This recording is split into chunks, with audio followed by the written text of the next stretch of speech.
My name is Giverson Maina and this is GML. Call it Giverson Maina Live. Let's wrap up the show with one man, Kelvin Natembea Shaban from Emanyuria in Kakamega. We were talking manifestos, both Jubilee and NASA. Which one is better? And are people going to look for a better manifesto? Or are they already decided whichever side they're going to vote? Shaban, let's conclude this. Let's face it. The last time, NASA government, they said they're going to bring back, the hybrid form of government, and they're going to make, the MPs to nominate, to appoint them to become cabinet ministers. Is this going to happen? Because I understand we have to go back to a referendum. Okay, when I was going through the manifestos of the NASA, I didn't manage to reach at that point you are saying. But if there is anything to go with that... A hybrid government. Okay. If there is anything to go with that pronouncement, I think it will be a disappointment to this great nation. Keeping in mind the fact that we have come. Remember, there are so many people who did lose their lives. They shed blood just to have this constitution.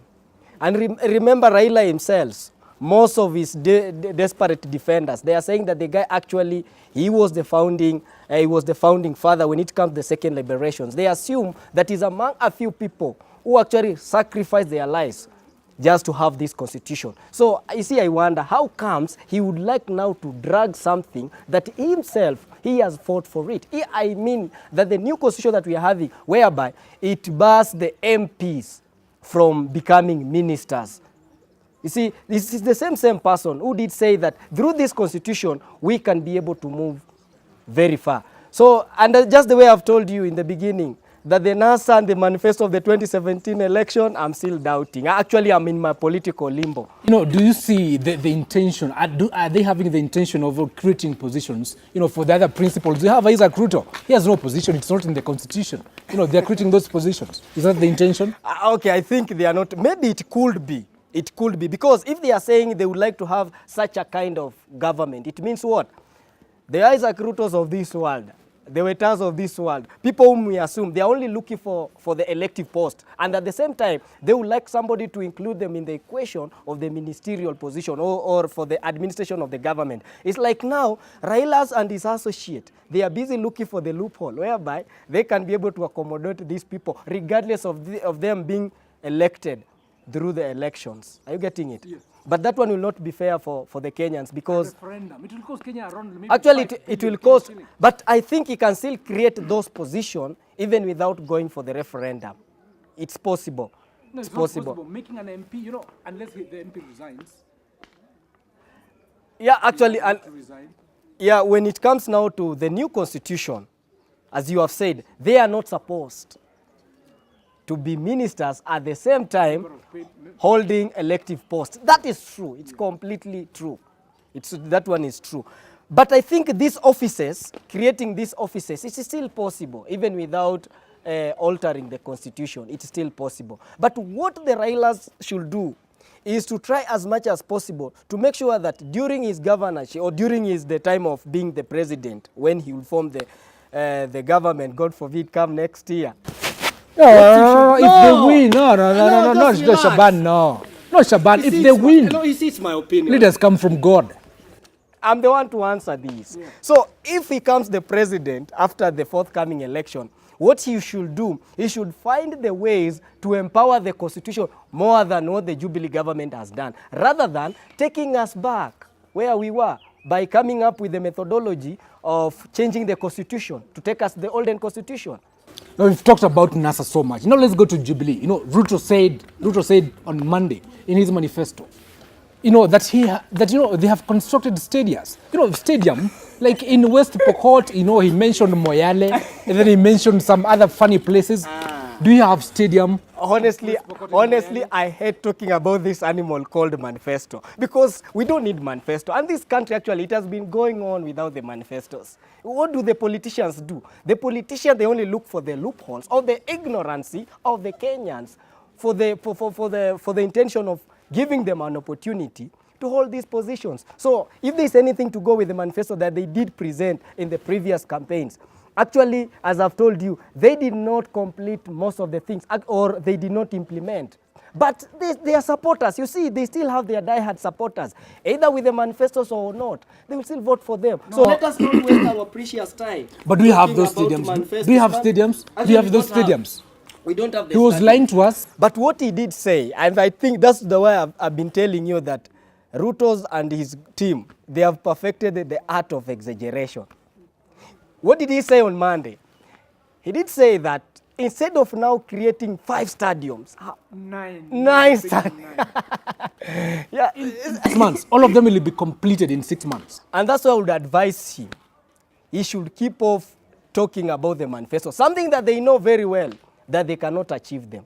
Let them just look for other ways of hoodwinking the votes. Because manifesto, for whatever it was written, if we try to compare the notes, both from the NASA and from the Jubilee, I'm sure if there is anything that can be achieved, if any of the camp gets an opportunity to form the next government, I don't see a chance whereby they can implement those things that they were there. They were so beautiful. In fact, they used one of the glumerious English. Very good English. They were well drafted. I think the Orengos of this one, actually, they are overworking, and also Kiraitu.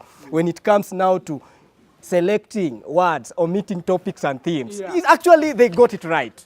I can see first class when it comes to that area. But the problem is, are they in a position to implement them? They don't have, and that's what I'm telling you. We don't have the constitution. We don't need the manifestos. Remember, even the Jubilee, I think it violated the Kenyan constitution. When the Jubilee was presenting its manifestos, it did what? It presented the CS. Remember, that one is equivalent to any political function, whereby the new constitution bars the CS or the ministers to participate in any political activity. But what happened on Monday? Those CS, they were there to defend the project that the Jubilee had done for the last 4 years. Yeah, that one is unconstitutional. But you cannot separate politics from from the government. The government is a political government, and these are the employees. Okay, so do you mean whoever was drafting the constitution did not understand that whoever forms the government would form it through political actions? We don't know that yet. You see, he did something, what he did was very wrong. And that's why I'm telling you, even the politicians themselves, they don't understand the language that had been used in drafting the constitution. So let us not give them a lot of credit, my friend, saying that, oh, manifesto was due constitution. That will be equivalent to expecting a daughter of an elephant to get married to a son of a... It can't happen. Now, away from the manifesto, talking of the literally speaking, how are the numbers for NASA and Jubilee? How are the numbers on the ground? Oh, remember, NASA has been riding on this theory of 10 million votes, isn't it? 10 million strong. 10 million strong. What about the Jubilee? 45 million strong. Ah, okay. No, they have not been saying 45 million. I think it just came the other morning. They have been talking about 70 plus. 70 plus 1. So in my basic calculation on Matrix tells me they are targeting about 15 million. If you convert percentage to to the votes, isn't it? It's about 15 million votes. I've been telling you that all of these, they're just propaganda, mere propaganda. And remember, propaganda works when it comes to politics. It's just propaganda. None of them has the guts. Let's start with the NASA. NASA has no guts to get over 10 million, even basic 10 million. It's impossible. And vis-a-vis to the Jubilee, it cannot get 70 plus. If there's any, because remember, if there's anything to go with the history, the only government that has ever been formed on universal themes, it was only the government of Kibaki, 202. And if there's anything that is scored more than 50 plus or 50%, I think it was about 62%. And I think that's the only time in Kenyan history whereby Kenyans, they were yearning for the best governance. Now, are you seeing a rerun in these, in these elections? No, I don't see a rerun. Why? I don't see a rerun. You see, in fact, it's very early.